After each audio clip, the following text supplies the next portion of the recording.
Alright, hey everybody. So, as you can see, in this glorious day in Ohio, it is raining.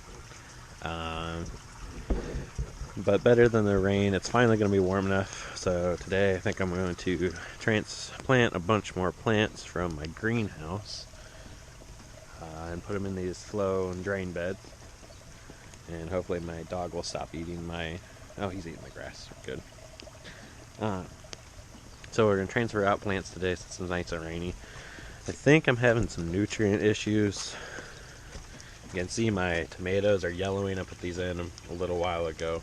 That sweet pea is doing good there, but in the NFT system, excuse me, my one sweet pea is very yellow. So I don't know if it's an iron deficiency or not. But hopefully I can get that figured out in the next couple days. But one other thing I did want to install, because I noticed that on those real sunny days that we've had where it's gotten to be about 85 degrees, I'm seeing some real big spikes in the water temperature. Probably because I have so much exposed to sunlight. So I've got shade cloth, as you saw, installed on a couple of the flood and drain beds. I need to cover up those lines there. Probably should make some sort of shading for the tanks because they get a lot of sunlight.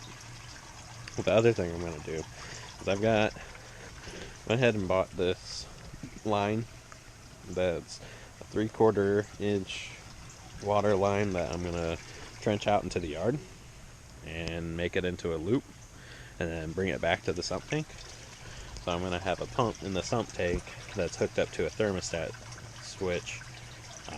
Kick on when the water gets too hot, hopefully pump through, and kind of a little bit of a geothermal type of cooling system. I don't know how well it work, but the math that I tried to do on it says that it will probably drop about maybe 2 degrees every hour, or at least combat that. It probably won't drop that if it's still sunny, but at least it will slow it down. And if it doesn't work, then I can pull it back out, but I think it's worth a try.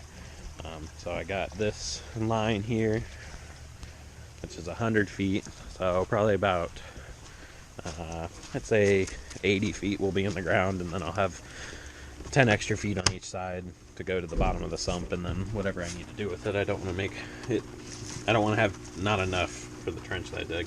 And I also picked up this pump on Amazon for 20 bucks. It says it was rated at like 660 gallons per hour. Now it'll probably be greatly reduced considering I'm pumping it through 100 feet of line, and there'll probably be some head that I'll have to give, but hopefully I can keep it fairly level. My yard's not crazy steep. So as long as I'm getting, a couple 100 gallons an hour, I think would be fine. That'll turn over the sump tank, which usually has about 200 gallons in it. So we'll see if I can get this to work, and we'll get this dug, and not looking forward to this one in this nice rainy day that we have. Alright, so I got the trench dug. It's still raining, so my trench is full of water, and my dogs are very wet. Got one trench coming out from the hydroponics, aquaponics system sump tank. Run through here, goes up and around, and then down and back this way. So once I get this line buried in, I'm going to go ahead and drill a couple inlet and outlet holes right through there. And once I get those drilled, get the pump set up with the thermostat, and see how it runs. Hopefully it works well. I think I gave myself enough extra to make it to the bottom without wasting too much. I wanted to maximize the amount I had, but not short myself once I buried it in and then realized I didn't have enough. So we'll go ahead and get this line buried in, and we'll see how it looks. Alright, so it still hasn't stopped raining, so the yard's pretty wet, but I at least got it ditched in and covered up mostly. I'll have to wait till it dries out to get the rest. So we got them running up here. We go into our side, in through the tank, and at the bottom of that line there, I have the pump, and bottom of this line I have the outlet. I don't have it plugged in since it's raining so much. I want to wait till I run the electric out here. I don't want to risk getting electrocuted, but when the pump's hooked up, hopefully I can get like at least 100 gallons a minute out of it. Or sorry, 100 gallons an hour, not 100 gallons a minute. That should exchange that in 2 hours and help keep everything so a little cooler, hopefully during the months. So I think I'm going to go ahead and cover up these lines. Not today, I don't have the shade cloth for it. Cover up this bed kind of like I did with this one up here. Might do it a little differently, but it seemed to help. Cover up that tank, get that in the shade, and then we should be good. Hopefully I can avoid those real high temperature spikes that I was getting, and fish will stay happy.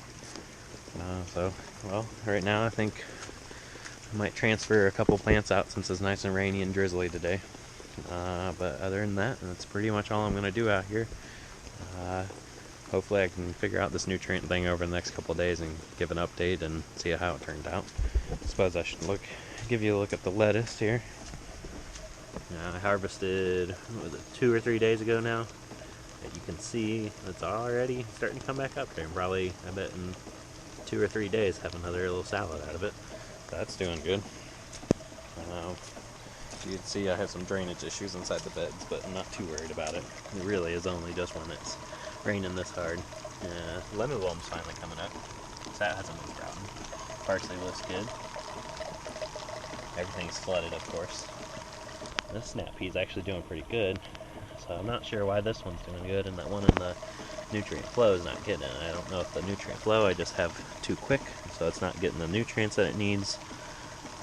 But everything's looking good, and got my other green spaces going. Nice peas over here. Turnips coming up there. Hopefully they stay shaded and don't get bitter. Got some tomatoes planted here at the same time I planted those tomatoes just to keep an eye on them. So we'll see how it turns out, and hope you enjoyed the video. If you do, go ahead and like and subscribe to the channel for more updates on this aquaponics system. And hopefully next time I'm filming it's not pouring down rain.